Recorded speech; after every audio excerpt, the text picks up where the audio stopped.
Bismillahirrahmanirrahim. Assalamualaikum warahmatullahi wabarakatuh. Waalaikumsalam warahmatullahi wabarakatuh.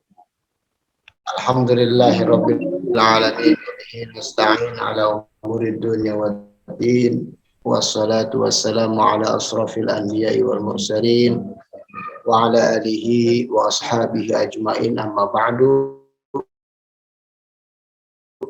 Faqad qala Allah Ta'ala fil Qur'anil Karim, a'udzu billahi minasyaitonir rajim. Laqad kana lakum fi Rasulillahi uswatun hasanah. Shadaqallahul azim wa shadaqa rasulun nabiyul habibul karim wa nahnu ala dzalika minasyahidin wasyakirin walhamdulillahi rabbil alamin. Yang saya hormati keluarga besar perkuliahan Cahaya Islam Majlis Murni yang dipimpin oleh saya punya guru, saya punya saudara Mas Kuti dan jajaran pengurusnya serta para jamaahnya. Semoga Allah berikan sehat walafiat, panjang umur, mendapatkan keberkahan dunia akhirat, selamat akhirat, mudah-mudahan banyak duitnya buat beribadah kepada Allah Subhanahu wa Ta'ala. Amin ya Allah ya Rabbal alamin. Para hadirin wal hadirat melalui Zoom atau perkuliahan Cahaya Islam secara video, saya Al-Fakir Gus Edward Abu Bakar mohon izin, mohon waktunya untuk sama-sama belajar, sama-sama ngaji, sama-sama kita menuntut ilmu Allah Subhanahu wa Ta'ala melalui kitab Akhlaqul Banin, yang mana kitab ini dikarang oleh Syekhuna Umar bin Ahmad Baroja, yang mana Syekh Umar bin Ahmad Baroja ini bukan keturunan ulama. Beliau asli Surabaya, beliau bukan keturunan ulama. Suatu kisah, suatu cerita yang mana Syekhuna Umar bin Ahmad Baroja ini memiliki, yaitu Ahmad Baroja. Orang tuanya ini ingin sekali memiliki anak yang soleh dan soleha, apalagi memiliki akhlak-akhlak yang baik. Singkat cerita, ini orang tua, yaitu orang tua daripada Syekhuna Umar bin Ahmad Baroja. Beliau berangkat sering mendatangi majlis-majlis ilmu, majlis-majlis zikir, majlis-majlis sholawat dan lain sebagainya, sampai tibanya salah satu di pemukiman orang Arab di daerah Surabaya, yaitu daerah Margi. Beliau di sana mendatangi suatu majlis ilmu, yang mana majlis ilmu ini diisi oleh orang-orang alim, bahkan para wali-walinya Allah Subhanahu wa Ta'ala. Salah satunya yaitu Al-Habib Habibanal Mahbub Habib Abu Bakar bin Salim, yang mana beliau adalah wali Allah Subhanahu wa Ta'ala. Jadi orang tuanya Syekhuna Umar bin Ahmad Baroja, yaitu Ahmad Baroja, datang dan menuntut ilmu. Salah satu gurunya adalah Al-Habib Abu Bakar Salim. Alhamdulillah, dia ingin sekali memiliki anak-anak yang alim, anak-anak yang rajin ibadah, anak-anak yang memiliki akhlak yang baik. Singkat cerita, di dalam Islam itu ada namanya tabarukan. Tabarukan, jangan mengambil cerita ini cerita jorok, tapi cerita kita ngambil hikmahnya di balik daripada kekuasaan Allah Subhanahu wa Ta'ala. Suatu ketika Umar bin Ahmad Baroja, beliau sedang malam bermalaman dengan istrinya atau berhubungan intim, yaitu orang tua daripada Syekhuna Umar bin Ahmad Baroja. Beliau sambil berhubungan intim, berdoa, berzikir, bersolawat dan lain sebagainya. Beliau sambil mengingat-ingat wajah orang alim. Sambil berhubungan, beliau membayangkan wajah orang alim dengan niatnya apa? Agar memiliki anak yang alim, anak yang rajin ibadah, anak yang akhlaknya yang baik. Itu saja niatnya, bukan berpikir untuk imajinasi yang jelek-jelek atau yang kotor-kotor, bahkan mendekatkan diri kepada hal-hal yang membuat nafsu. Bukan itu. Singkat cerita, alhamdulillah kuasa Allah Subhanahu wa taala, yaitu Ahmad Baroja, anaknya yaitu daripada namanya Syekhuna Umar bin Ahmad Baroja lahir, sehingga Allah menakdirkan bahwa Syekhuna Umar bin Ahmad Baroja menjadi ulama yang besar, menjadi ulama yang dicintai oleh para kaum muslimin wal muslimat dan banyak jamaahnya, sampai-sampai mengarang banyak karangannya, kitabnya, yaitu salah satunya adalah Akhlaqul Banin dan Akhlaqul Banat. Akhlaqul Banin ini bisa dipelajari untuk umum, bil khusus untuk para kalangan pria. Akhlaqul Banat yang bisa dipelajari oleh kaum wanita. Apakah boleh kaum pria mempelajari Akhlaqul Banat? Boleh, karena pria adalah pemimpin, nanti pria memiliki pasangan, ya pasti pria itu pasti pasangannya adalah seorang wanita. Seperti dalam fikih yang sering saya kaji dalam majlis saya, yaitu majlis Ta'lim Sholawat Syekh Abu Bakar, saya kaji yaitu kitab fikih perukunan, yang mana kitab fikih perukunan ini khusus untuk seorang wanita. Akan tetapi saya buka untuk umum. Kenapa? Karena simpelnya lelaki atau pemimpin rumah tangga memiliki pasangan hidup yaitu wanita. Alhamdulillah berjalan lancar dan luar biasa jamaah menikmati kajian itu semua dalam majlis saya setiap malam Jumat, majlis Ta'lim Sholawat Syekh Abu Bakar.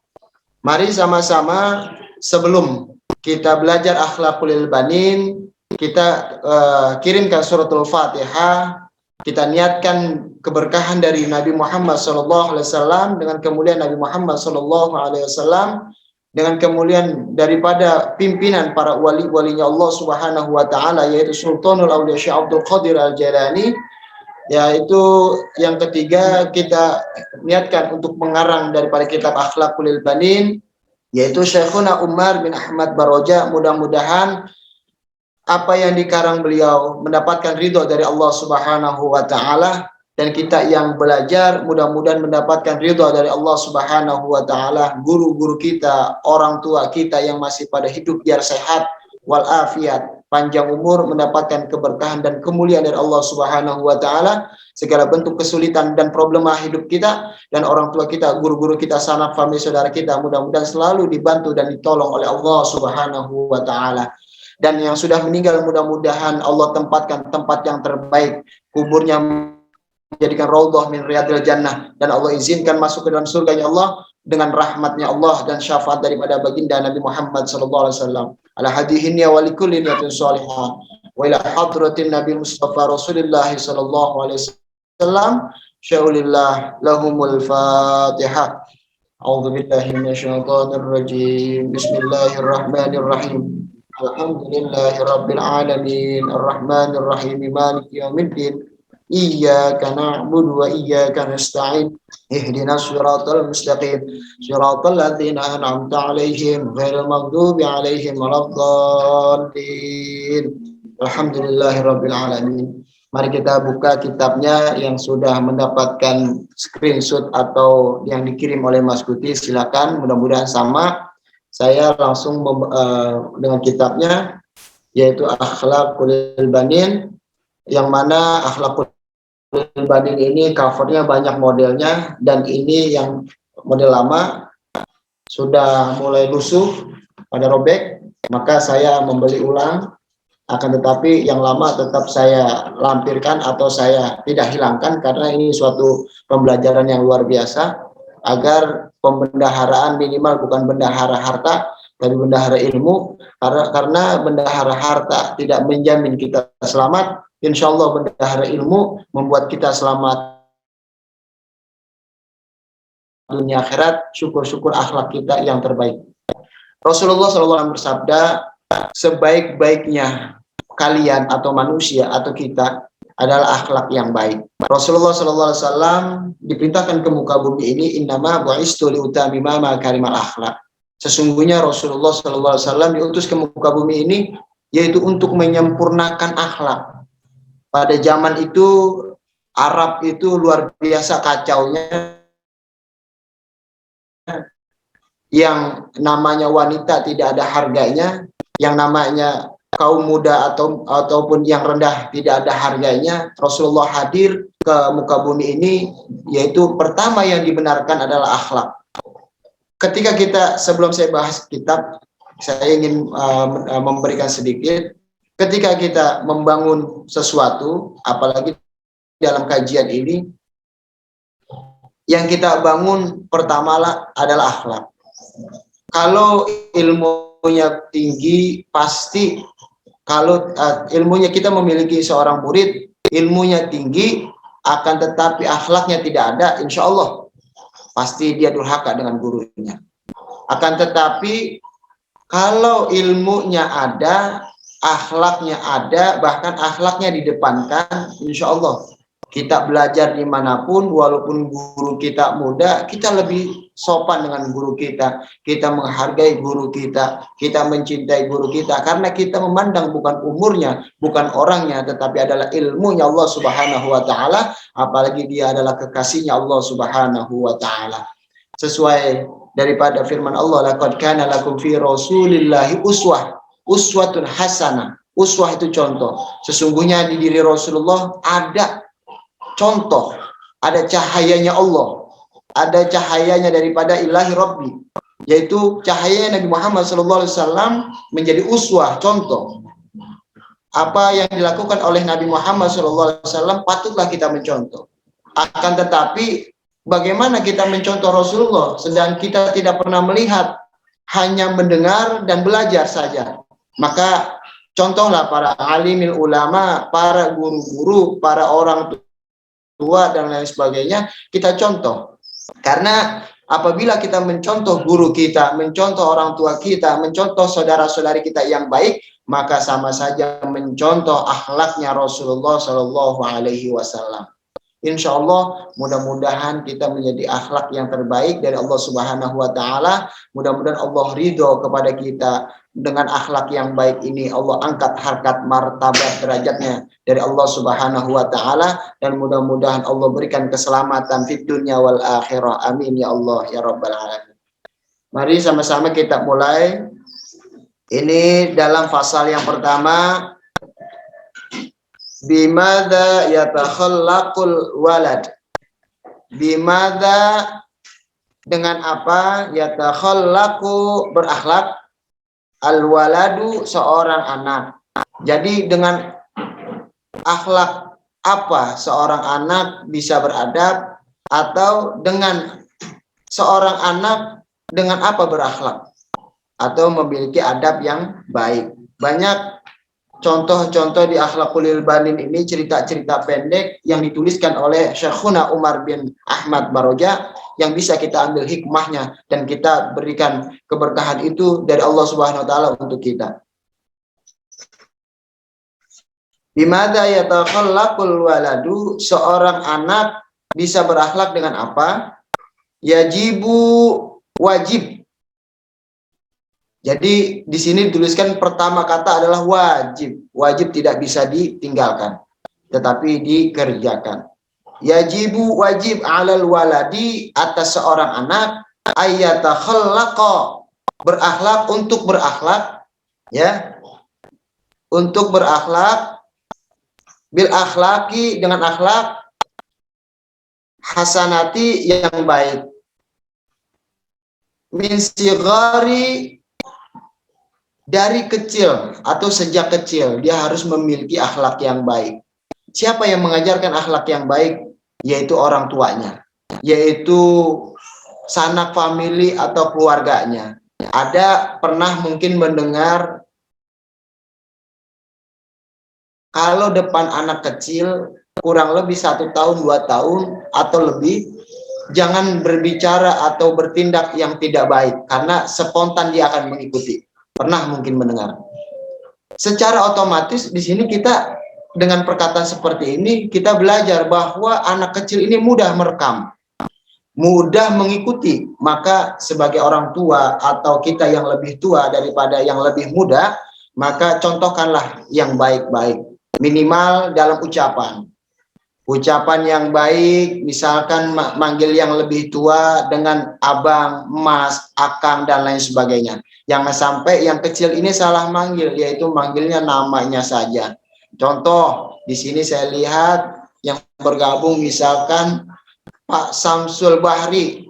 Contoh manggil Pak Samsul Bahri namanya saja. Mungkin kita jengkel, tapi akan dibantu dengan nama abang, mas, pak, D, atau akang dan lain sebagainya.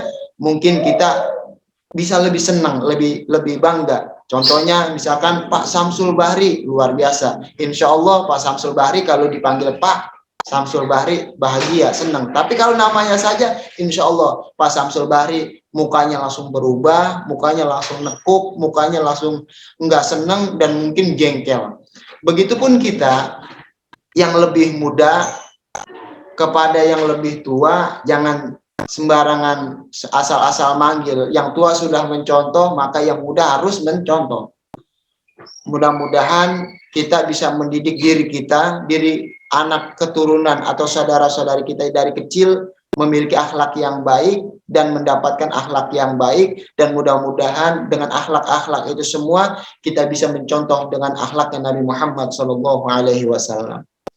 Dilanjut, liya'isha, supaya hidupnya mahbuban, dicintai, fi kibarihi, pada waktu besar. Jadi kalau anak kita didik dari kecil mempunyai akhlak yang baik, maka disenengin ketika dia besar.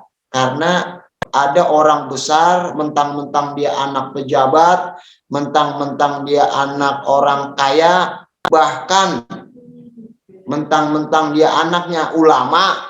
Di sini saya tegaskan, bahkan mentang-mentang dia anaknya ulama, dia merasa hebat, merasa besar, merasa orang yang tinggi. Padahal tidak. Semua manusia sama. Maka daripada itu, walaupun kita memiliki anak itu misalkan anaknya ulama, maka didiklah dengan yang baik, karena di mata Allah yang terbaik adalah akhlak yang baik, bukan anak siapa atau keturunan siapa. Insya Allah mudah-mudahan kita bisa mendidik anak kita dari kecil sehingga besarnya disenangi, dicintai oleh orang yang banyak. Ya Allah, mendapatkan ridho anhu, dirinya, Rabbuhu, Tuhannya akan memberikan ridho kepadanya. Jadi kalau kita memiliki akhlak yang baik, Allah akan senang, Allah akan ridho. Senang mungkin biasa, kalau Allah sudah ridho, insya Allah luar biasa. Kenapa? Karena Allah senang, makhluknya menghargai makhluknya. Allah benci dengan orang yang tidak menghargai makhluknya. Dia soleh tapi sering menyakiti hewan, maka sama saja menyakiti Allah. Karena hewan itu adalah makhluknya Allah Subhanahu wa Ta'ala.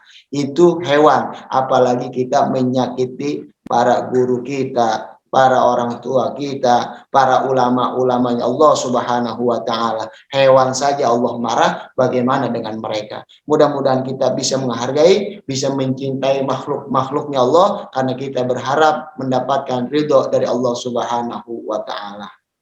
Wa yuhibbuhu, dan mendapatkan kecintaan ahluhu, keluarganya.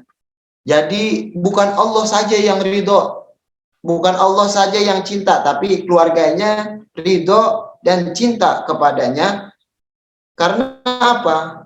Contoh, saya memiliki keluarga besar. Ayah saya memiliki anak 27. Kalau saya memiliki keluarga yang besar itu dengan akhlak yang baik, maka keluarga saya akan membenci. Dibenci satu orang saja sudah luar biasa marahnya dan tidak terimanya kita. Maka daripada itu, buktikan atau wujudkan akhlak-akhlak yang baik sehingga diri kita dicintai oleh satu orang, dua orang, tiga orang, bahkan orang tua kita mencintai kita. Mudah-mudahan kita bisa dicintai oleh keluarga kita dengan akhlak, dengan adab, dengan sopan dan santun yang baik, karena mereka yang pertama adalah makhluk Allah, yang kedua Rasulullah diutus ke muka bumi ini.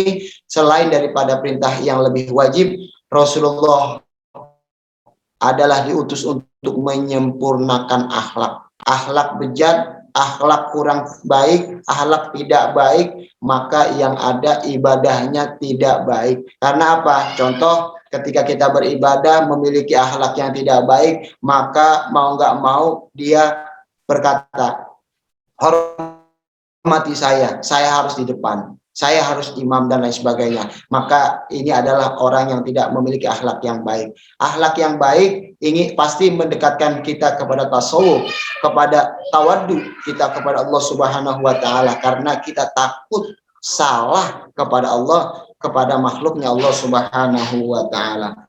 Bukan hanya ridhonya Allah, bukan hanya keluarganya kita yang mencintai kita atau yang meridhoi kita.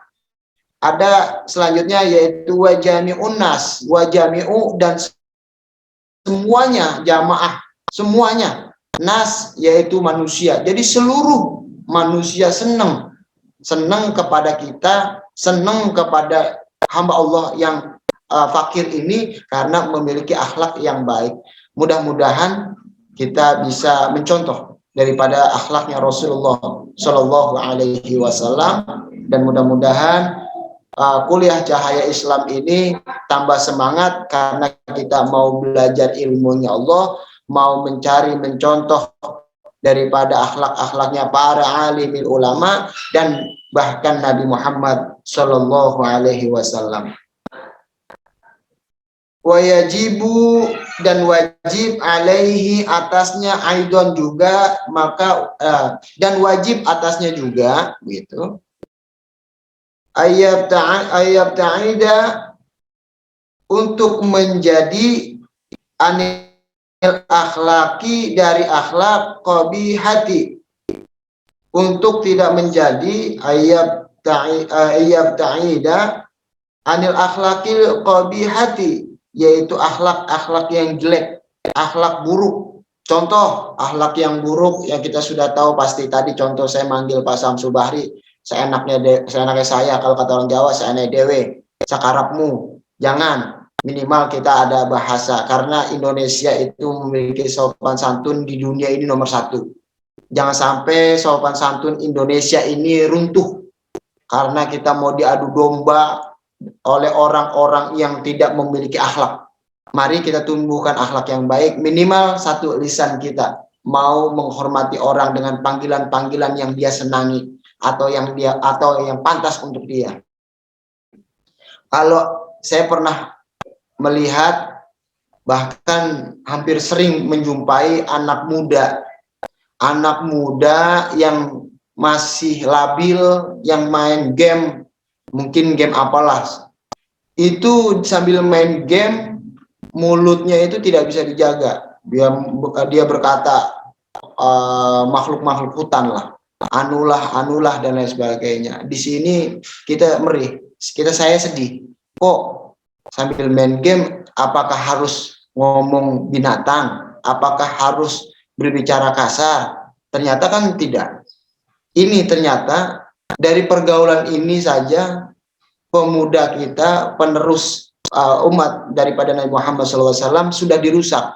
Saya tidak menyalahkan gamenya, tapi menyalahkan salah bergaulnya, yaitu sambil main game dia berkatanya tidak baik, dia berbicaranya tidak baik, bahkan orang tuanya mendiamkan. Ini yang saya herankan. Seharusnya orang tua pantas untuk marah, tapi dengan baik-baik, bilangin dulu, rayu dulu, baru marah. Jangan langsung marah, tidak bisa, karena semua orang itu tidak mudah instan.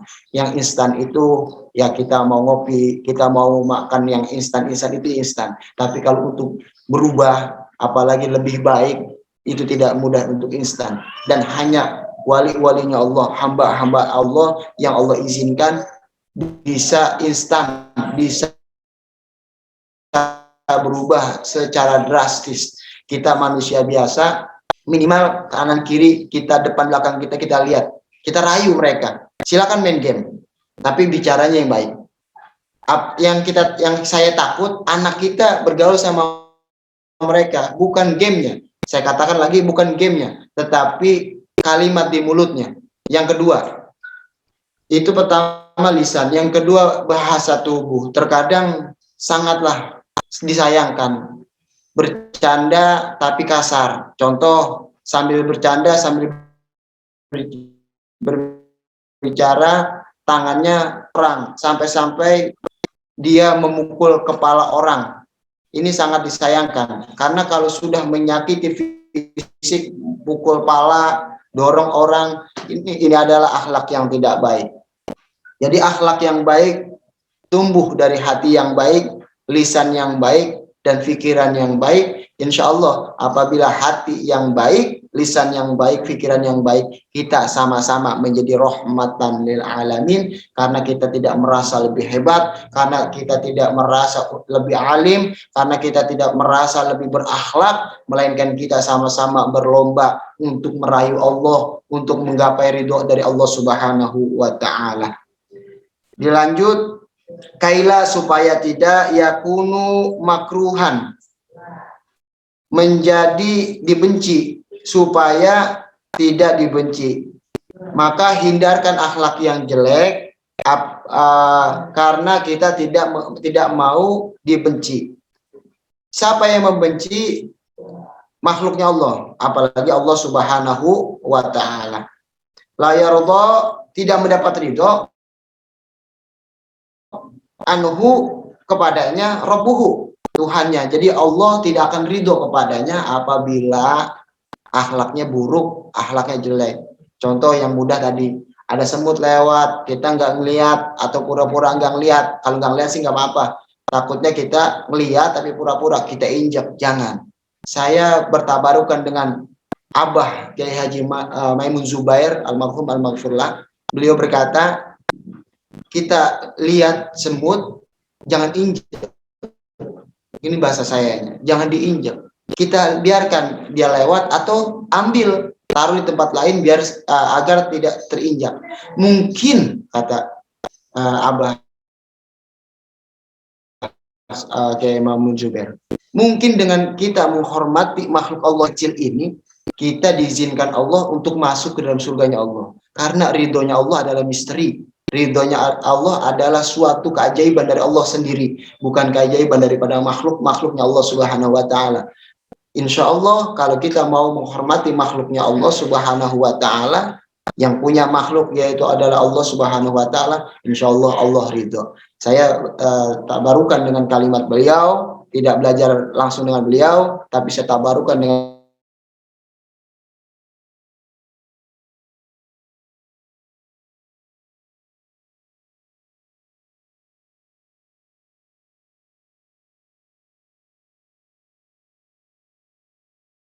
makhluk-makhluknya Allah Subhanahu wa Ta'ala, karena kita ingin memiliki adab yang baik.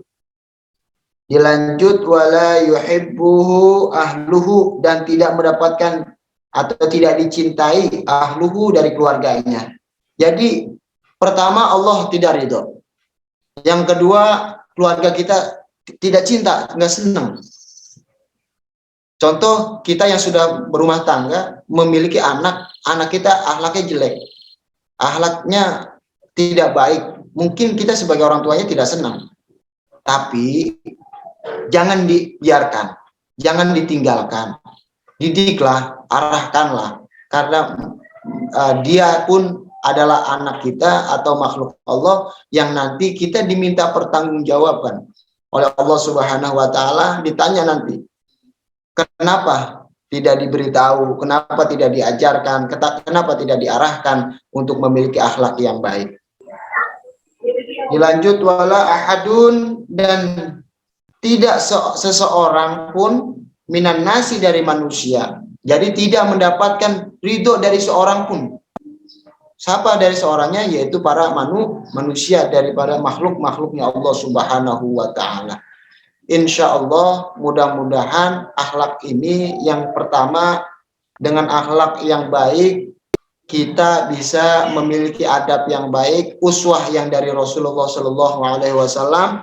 contoh dari Rasulullah Shallallahu Alaihi Wasallam, dan mudah-mudahan kita bisa menjadi hamba Allah yang mendapatkan ridho dari Allah Subhanahu wa Ta'ala, dan mudah-mudahan kita bisa beribadah lebih baik, dan paling terpenting pandemi ini, COVID ini mudah-mudahan segera berakhir dan kita bisa bertemu secara langsung ataupun tidak langsung. Yang paling terpenting sehat walafiat, panjang umur, dalam bentuk usaha atau ibadah kita dimudahkan, dimurahkan, diberkahkan oleh Allah Subhanahu wa Ta'ala.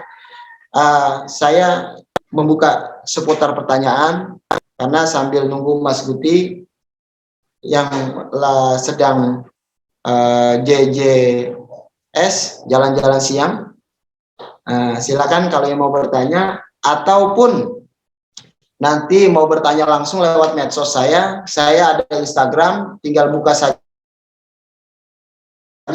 di Instagram Gus Edward Abu Bakar. Silakan bertanya ataupun yang lainnya, ataupun melihat atau mensupport lah ya, daripada saya punya YouTube sama Gus Edward juga, tapi belakangnya tidak Abu Bakar, diganti channel. Itu saja. Apabila ada yang mau bertanya, mungkin saya buka pertanyaan.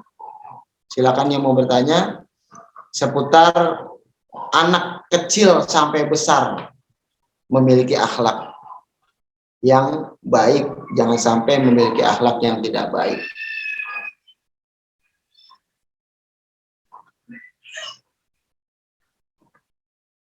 Mungkin tidak ada yang mau bertanya? Oh tidak ya? Alhamdulillah. Kita teruskan saja. Sedikit lagi saya tambahkan. Sayyid Muhammad bin Alwi Al-Maliki Al-Hasani, ini pesan buat pribadi saya. Beliau berkata, tapi saya sampaikan melalui lisan saya, perkataan menurut saya. Beliau berkata, kalau kita memiliki guru lebih muda atau sepantaran kita, maka hargai atau sayangi atau cintai. Saya memiliki guru yang lebih muda dari saya banyak. Salah satunya yaitu Mas Guti. Salah satunya lagi saya punya guru-guru lah yang lebih muda, bahkan 10 tahun lebih muda dari saya, maka hormati. Maksudnya apa saya menyampaikan seperti ini? Kita belajar untuk menghormati makhluk Allah, apalagi dia yang berjuang di jalan Allah Subhanahu wa Ta'ala. Dan insya Allah dengan niat yang baik ini kita mendengarkan nasihat-nasihat daripada alimil ulama, mendengarkan nasihat daripada orang-orang tua kita, kita bisa mendapatkan ridho dari Allah Subhanahu wa Ta'ala sesuai firman Allah yang saya sudah bacakan, laqad kana lakum fi Rasulillah uswatun hasanah. Jadi kita contoh Nabi Muhammad SAW. Kita lihat Rasulullah makannya, minumnya pakai tangan apa? Pakai kanan. Jangan sampai kita melihat anak kita, saudara-saudari kita melihat makannya pakai tangan kiri. Oh misalkan ada yang bilang, oh Gus, dia kidal atau memang lebih seringnya kiri. Tapi maaf, ini adalah ajaran agama. Maka rubahlah menjadi kanan. Kecuali lagi di kamar mandi, harusnya pakai tangan, harus pakai tangan kiri. Apabila ada yang maaf, dia tidak punya kanan, tapi punyanya kiri, lalu makan pakai kiri, itu berbeda. Itu namanya ada kekurangan, ada keringanan dari Allah Subhanahu wa Ta'ala. Contoh, saya memiliki senior di pesantren, tangan kanannya itu dan kaki kanannya itu bisa dikatakan cacat lah. Sampai-sampai saya bingung melihat dia, kok atahiyatnya pakai tangan kiri.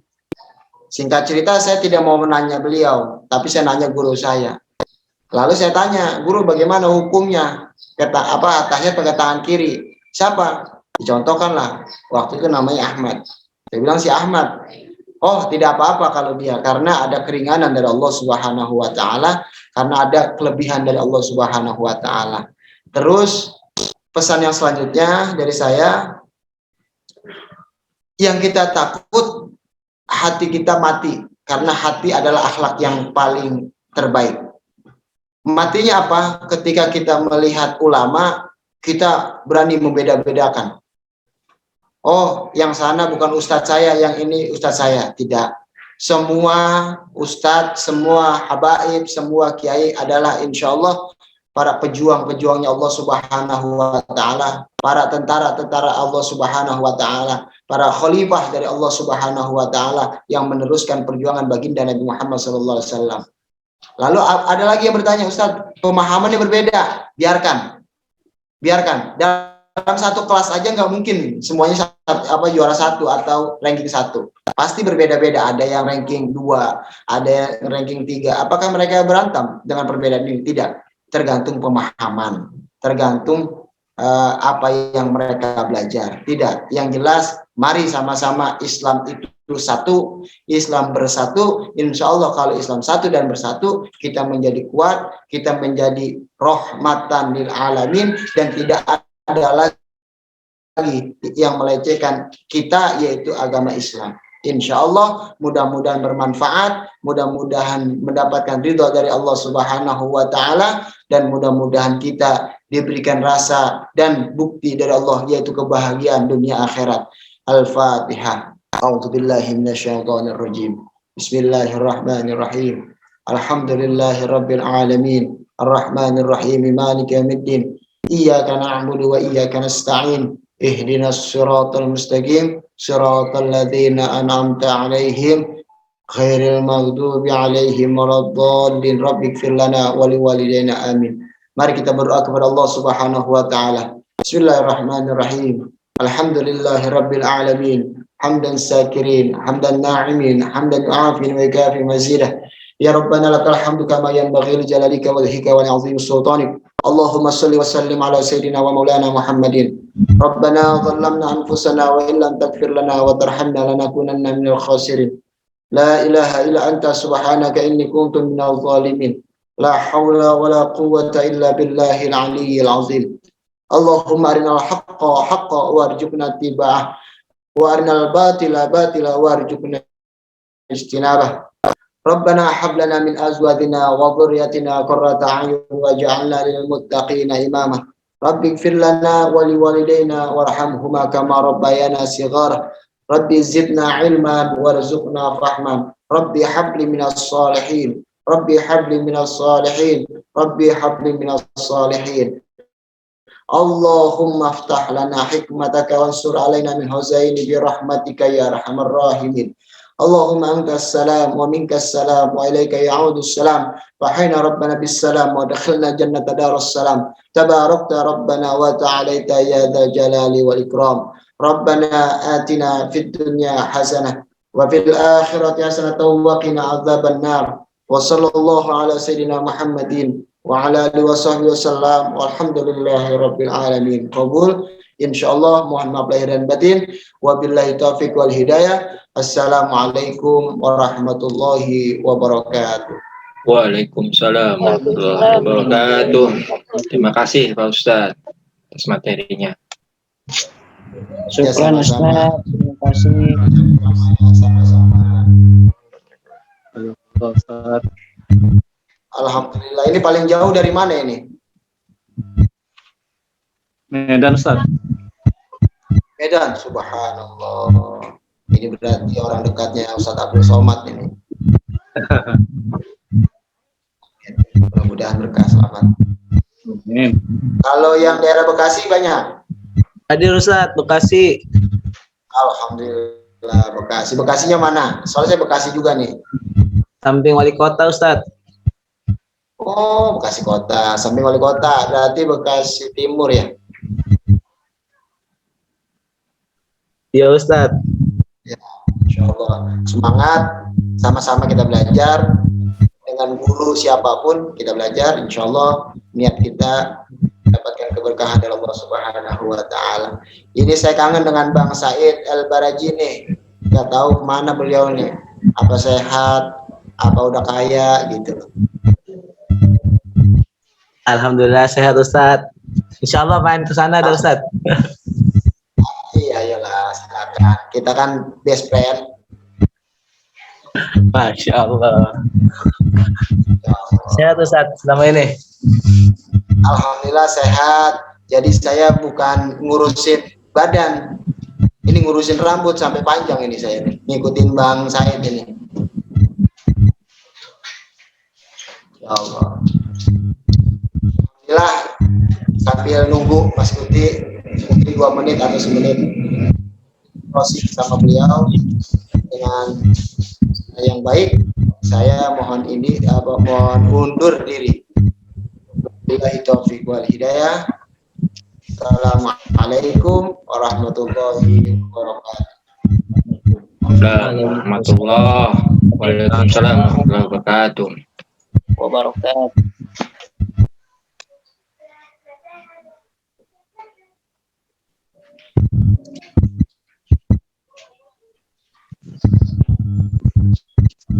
Assalamualaikum warahmatullahi wabarakatuh. Waalaikumsalam.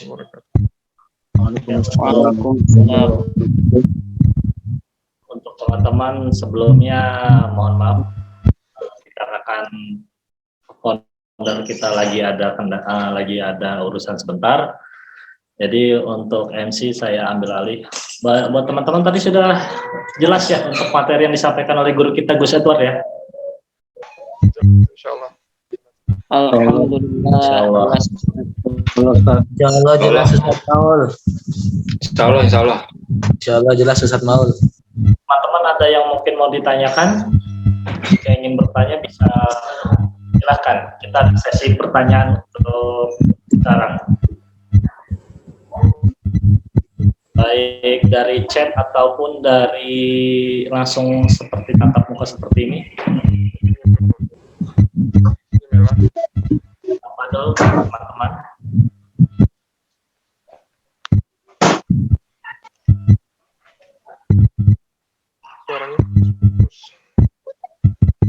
Suaranya nggak jelas. Ya, mungkin bisa lebih dekat lagi speakernya ya.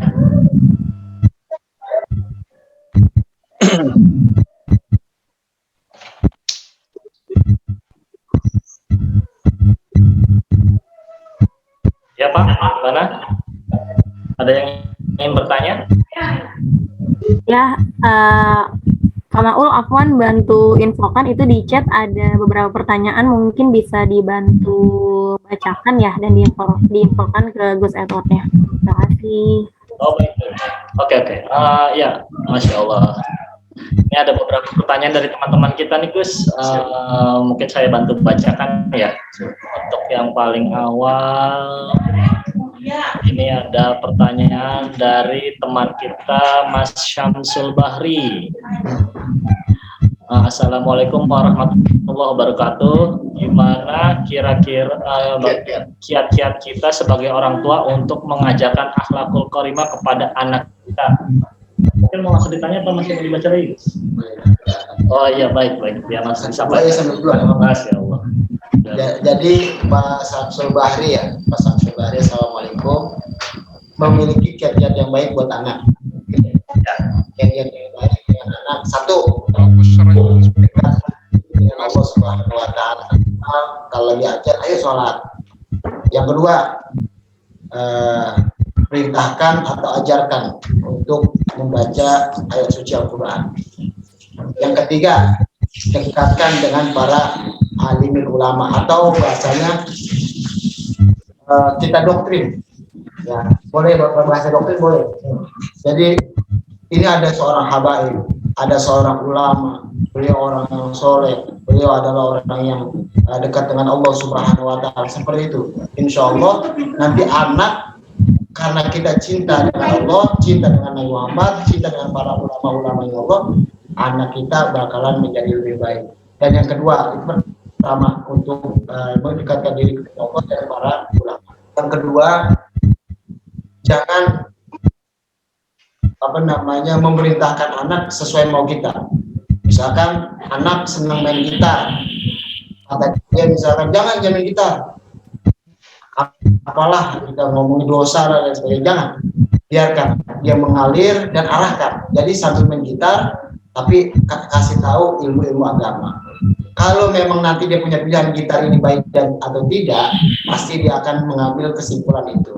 Misalkan gitar tidak baik, pasti meninggalkan gitar tidak baik. atau mengambil yang baik-baik saja. Akan tetapi ketika kita bilang jangan seperti ini, misalkan contoh main-main gitar, harusnya begini, mau nggak mau itu anak bakalan marah karena dia senang dengan main gitar. Itu saja, dekatkan diri apabila sholat, waktunya ayo kita sholat. Yang kedua, dekatkan dengan ilmunya Allah, ngaji, ya, ilmunya Allah. Yang ketiga, kita bikin doktrin atau ngefans sama alim ulama. Insya Allah anak kita bisa lebih baik. Itu yang dari saya untuk Pak Samsul. Oke. Untuk Pak Samsul Bahri, mudah-mudahan pertanyaannya sudah terjawab dengan baik ya Pak ya. Dan ini ada beberapa pertanyaan lagi nih. Terus, Ya, silakan. Dari teman kita atau Alfian Syah Nur. Assalamualaikum, izin bertanya Gus, bagaimana cara mengarahkan anak yang sudah terbiasa berbicara kasar untuk menjadi lebih baik? Saking kasarnya jika berkelahi sama temannya itu bisa berucap nanti saya butuh tahu. Mungkin Bapak dulu. Kalau sudah sampai dia pengen membunuh, menurut saya ini bukan dia, seutuhnya bukan dia. Ada setan yang dekat atau setan yang menggunakan dia. Minimal kalau dia normal, tidak seperti membunuh dan sebagainya, caranya bisa kita dekatkan dengan rumah ulama. Kita ajak misalkan ke rumah guru, kita ajak dengan ke rumah Allah atau masjid, atau kita dengarkan ayat-ayat suci Al-Quran atau dengarkan nasihat-nasihat para kiai. Apabila dia sudah marahnya luar biasa sampai saya bunuh, ini maka digunakan oleh gangguan lah, setan lah. Lalu bagaimana? Diruqyah. Harus sudah diruqyah. Karena apa? Dia di luar sadar dia itu. Nggak mungkin namanya manusia seutuhnya itu mau kalau bunuh itu luar biasa. Aja kalau mau seperti itu. Jadi kalau sudah kasar seperti itu, silakan diarahkan di dekat sana ada Kasar yang apa namanya untuk diruqyah itu terapi dengan ayat-ayat suci Al-Quran. Itu saja. Mudah-mudahan Pak Taufik bisa saya bisa menjawabnya dengan pas. Jadi misalnya ada anak yang sudah berasal, mungkin salah satunya dari efek-efek yang minus dari lingkungan juga bisa. Betul. Tadi saya sudah katakan, saya pernah lihat bahkan hampir sering lihat anak muda sambil main game ngomongin binatang dan lain sebagainya. Lalu bagaimana? Minimal kita bilang nih, boleh main game, tapi jangan main kasar. Jangan berbicara kasar. Yang kedua, orang tuanya harus dipanggil. Orang tua. Lalu bagaimana? Misalkan itu anak saya, pelan-pelan dari hati ke hati. Jangan banyak orang. Misalkan kita berdua nih, jangan langsung poin ngomongnya, jangan. Misalkan bercanda dulu, udah dapat chemistry-nya, barulah bilang, masa mau begitu terus, masa mau jauh sama Allah, insya Allah itu lebih dekat, saya lebih bisa dikenal. Kalau langsung misalkan kita lihat anak, aduh itu nggak bakal bisa, karena dia pasti punya ego, karena dia merasa punya wibawa. Untuk Pak Taufik, mudah-mudahan pertanyaan bisa dijawab dengan baik oleh Gus. Mohon maaf, ini ada pertanyaan satu lagi boleh? Boleh. Mungkin satu pertanyaan lagi ya untuk teman-teman ya. Ini ada teman kita dari Mbak Intan. Assalamualaikum Kak, ini aku ada pertanyaan. Jadi terkait menghargai makhluk Allah itu, aku punya case kayak gini. Aku di rumah ada pelihara kucing. Nah, kucingku itu bibirnya sakit bengkak karena ternyata digigit semut. Nah, aku tuh disaranin untuk semprot-semprot cairan pembunuh serangga. Kalau kayak gitu, apa aku disebut nggak menghargai makhluk lain ya Kak? Nah, aku pribadi nggak mau bunuh semut, tapi aku juga nggak tega lihat kucingku digangguin semut. Terima kasih sebelumnya. Pertanyaannya Masya Allah. Pertanyaannya luar biasa, membuat bingung. Tapi mudah-mudahan saya bisa menjawab. Satu, bibir kucing pernah anak tergigit semut. Satu, diberikan pilihan, mungkin pindah tempat, kandang dibersihkan, pindah tempat. Nah, semut, apa yang dia takut? Misalkan air, mungkin kandangnya dikasih air. Jadi nggak langsung ubin, nggak langsung coran dan lain sebagainya. Kasih air, bagaimana semut bisa lewat. Yang ketiga, mungkin bisa digantung, tapi kucing mustahil kayaknya, bukan burung. Ya, mungkin 2 aja diambil, dipindahkan ke tempat yang lebih baik atau dibawanya kasih air. Kita berpikir semut yang nggak berani apa? Oh, saya kapur aja, silakan. Nah, yang kedua, pertanyaan kedua, mengusir semut. Contohnya begini, kita lagi di komplek, ya, diganggu. Oleh ngomong nggak kasar lah, ini hewan, soalnya anjing. Dikejar sama anjing, sampai-sampai kita nggak kuat lagi. Lalu apa yang kita kerjakan? Minimal kita, ya, minimal kita menghindar. Dua, kita alat bantu untuk menolong diri kita. Maka daripada itu namanya mengusir semut seperti itu, nyemprot, itu sih nggak masalah, sekali 2 kali, karena niatnya ingin menolong ini kucing. Tapi kalau terbiasa kita sampai menjadi kebiasaan atau hobi, ada semut injak, ada semut sakitin, ada semut diusir dan dimatiin dan lain sebagainya, itu nggak bagus. Mungkin sekali 2 kali, karena ada niatan baik, karena ada sebab yang baik, itu insya Allah tidak menjadi kesalahan. Akan tetapi setelah kita berbuat seperti itu, kita selalu mohon ampun kepada Allah Subhanahu wa Ta'ala, karena bagaimanapun kita sudah menyakiti makhluknya Allah. Maka ketika kita sudah nih melindungi kucing, semprot sampai mati, ya Allah maafin saya, bukan saya mau membunuh dengan niat sengaja, tetapi ingin menjaga, menyelamatkan ini saya punya kucing. Mungkin seperti itu. Soalnya pertanyaannya luar biasa. Ya, Masya Allah, pertanyaan kita dari teman kita di Mbak Intan, ya, Mbak Intan. Mudah-mudahan pertanyaan yang diberikan oleh guru kita Gus Edward bisa cukup untuk pertanyaan yang tadi. Saya juga sempat kepikiran, Gus, sebelumnya kayaknya ada pernah juga yang disarankan, kan sering nih lagi viral di Instagram, katanya untuk mengusir semut cukup kita menyampaikan kata-kata yang seperti ada di dalam Al-Quran gitu, katanya untuk jamaahnya Nabi Sulaiman, kita mohon izin untuk ini. Dan semut itu tentunya akan mengerti, dan tiba-tiba langsung dia pergi sendiri tanpa kita harus semprot atau kita bakar, karena memang katanya semut itu juga salah satunya itu tidak boleh disakiti, ya, gitu ya. Mungkin bisa dibantu, Gus, bagaimana? Apa ya? Saya menambahkan sedikit saja, benar juga. Ada ayat suci Al-Quran dalam surat Sulaiman, silakan dibuka, atau nanti saya japri di grup lah ayatnya. Tapi ada yang pendek dari guru saya, cukup dia mengucapkan istighfar, syahadat, sholawat, lalu niatkan. Kalau bahasa saya nih, Mut, jangan lewat sini, Mut, jangan begini, Mut, gitu ya. Nyakit ini, pokoknya kita ngomong, lalu ditambahkan Al-Fatihah. Insya Allah dengan izin Allah, semuanya atas izin Allah. Pertama, aku yakin diri kita. Yang kedua, izin Allah Subhanahu wa Ta'ala. Insya Allah semut itu mengerti, dan dengan izin Allah Subhanahu wa Ta'ala. Yang jelas ini bulan-bulan ini yang lalu ataupun yang telah lalu banget, semut memang lagi banyak. Semut lagi banyak banget. Maka daripada itu minimal kita istighfar, syahadat, sholawat, lalu ucapkan dengan lisan kita seakan-akan kita berbicara langsung. Lalu ditambahkan Al-Fatihah, insya Allah dengan izin Allah, dengan keyakinan kita juga, Allah berikan pertolongan itu semua semutinya untuk menghindar. Itu saja. Ya, Masya Allah, tabarakallah, terima kasih Gus ya untuk informasi dan semua yang sudah disampaikan oleh guru kita Gus Edward.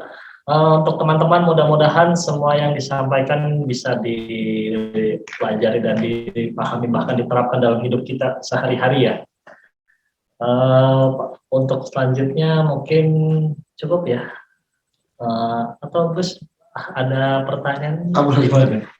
Ini banyak teman-teman kita nih yang mengirim pertanyaan nih, Masya Allah, dari mulai ini sampai ada yang kecoa juga. Kecoa juga muncul ini, Masya Allah. Kira-kira gimana, Gus? Mau kita boleh, kalau kecoa boleh. Boleh nih, ya. Assalamualaikum warahmatullahi wabarakatuh. Gus, bolehkah membunuh kecoa yang membuat bau dan jijik boleh, karena mengganggu atau membuat kotor. Ya, kecoa, tikus itu paling ribet ngurusinnya, atau kelabang, ya semacamnya. Kelabang membahayakan. Kalau tidak dibunuh, orang bisa mati atau bisa masuk ke lubang-lubang di diri kita. Kecoa pun jangan dikatakan kecoa nggak gigit, kecoa gigit. Bahkan saya punya murid, ini cerita benar. Jadi dia mindahin kecoa doang, mindahin kecoa, ya, terus kegigit. Sehingga cerita di sini ada kayak ada urat kecil pakai rambut. Dikirain dia memang ini urat saja, darah saja. Akan tetapi ternyata adalah cacing atau kotoran daripada kecoa tersebut. Dia konsultasi ke ke dokter, ternyata harus diamputasi. Karena ini kalau diusir satu tidak bisa, maka menjalar terus, maka harus diamputasi. Bahasanya mungkin di sini di-cut lah, dipotong, diamputasi, maka itu sembuh. Dan saya punya murid seperti itu cerita nyata. Jadi kegigit ya, seminggu dia biasa aja, mungkin biasa gitu kan. Tapi habis itu kok kayak cacing gitu, diginiin nggak hilang-hilang. Terus pokoknya luar biasa, dia konsultasi ke dokter, kata dokter ini harus diamputasi karena kalau nggak diamputasi menyebar kayak virus gitu. Berarti bagaimana, seperti selain hewan, misalkan hewan-hewan yang berbahaya itu juga dibolehkan ya kita? Dibolehkan, karena merugikan, mengganggu lah, lebih tepatnya mengganggu kita atau merugikan kita. Contoh merugikan kita, kalau kecoa tidak diusir, balik lagi, maka dibunuh. Sebagaimana kayak misalkan ular atau tikus itu nggak apa-apa? Ular jelas, ular itu kan tapi ular saya pernah dengar gini, kalau ular dibunuh maka yang lain itu semacam kayak ada sinyal mereka datang semua. Saya pernah nanya, terus bagaimana ular harus dibunuh atau dicuekin? Kata orang dibuang saja, karena kalau kita membunuh satu maka yang datang 10. Jadi kayak ada kekuatan, mungkin ada sinyal gitu katanya. Mungkin batin kalau ya dikatakan batin. Saya bertanya itu sama orang yang ngerti ular. Pokoknya kalau kelabang, ular, kecoa itu diperbolehkan karena dengan tujuan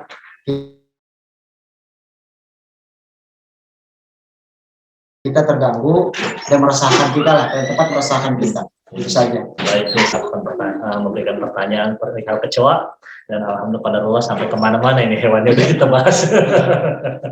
Tapi ya mudah-mudahan untuk teman-teman juga pertanyaan barusan juga niat kita untuk bisa mencairkan suasana juga ya. Dan untuk pertanyaan mungkin sudah ditutup ya untuk sesi pertanyaan, baik dari chat ataupun yang ingin bertanya lewat berbicara. Dan untuk mempersingkat waktu, kita juga dari pihak Murni hanya ingin mengingatkan kepada teman-teman semua bahwasannya jangan lupa untuk memfollow IG Instagram Murni yang Siap. untuk Murni sendiri dengan namanya @murni.official ya, terus ya. Itu juga. Dan untuk selanjutnya dokumentasi yang akan dipimpin sama Ayu. Dan untuk silakan untuk rekan Ayu bisa dibantu. Baik, terima kasih. Buat teman-teman yang belum nyalain kamera, dipersilakan ya, karena saya akan mengambil sesi dokumentasi. Baik, sudah dinyalakan untuk kameranya. Saya mulai dari page pertama ya. Oke. 1, 2, 3. Oke, ditahan dulu ya, karena ini ada 3 page. Jadi saya harus geser selanjutnya page kedua. 1, 2, 3. Tahan. Satu lagi untuk page ketiga. 1, 2, 3.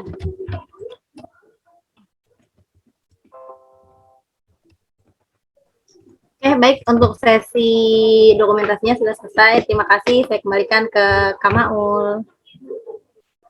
Ya, terima kasih untuk rekan kita Mbak Ayu, dan untuk mempersingkat waktu kita tutup majelis kita kali ini dengan doa kafaratul majelis. Subhanakallahumma wa bihamdika asyhadu an la ilaha illa anta astaghfiruka wa atubu ilaik. Hamdika. Asyhadu an la ilaha illa anta astaghfiruka wa atubu ilaik. Dan untuk teman-teman kita, terima kasih sudah mengikuti kajian kita kali ini, dan insya Allah akan kita lanjutkan lagi kajian murni di pekan depan. Ya mungkin pekan depan ada materi Ada. Insya Allah kita aduh saya lupa lagi namanya. Pokoknya kita kajian syariah ya. Saya lupa nama kitabnya. Kita pembahasannya syariah insya Allah. Insya Allah, terima kasih untuk informasinya Ketua Founder, dan sekali lagi saya ucapkan terima kasih untuk teman-teman semua, dan saya mudah-mudahan Allah berikan kesempatan dan kesehatan untuk minggu depan lagi kita bertemu di Zoom kita. Amin. Kita tutup, dan saya dengan MC mengucapkan terima kasih dan wassalamualaikum warahmatullahi wabarakatuh. Waalaikumsalam warahmatullahi wabarakatuh. Wabarakatuh. Terima kasih Ustaz semuanya. Izin Terima kasih Ustaz. Terima kasih. Semoga Terima kasih Ustaz. Assalamualaikum. semuanya. Terima kasih Ustaz Maul. Assalamualaikum. Salam.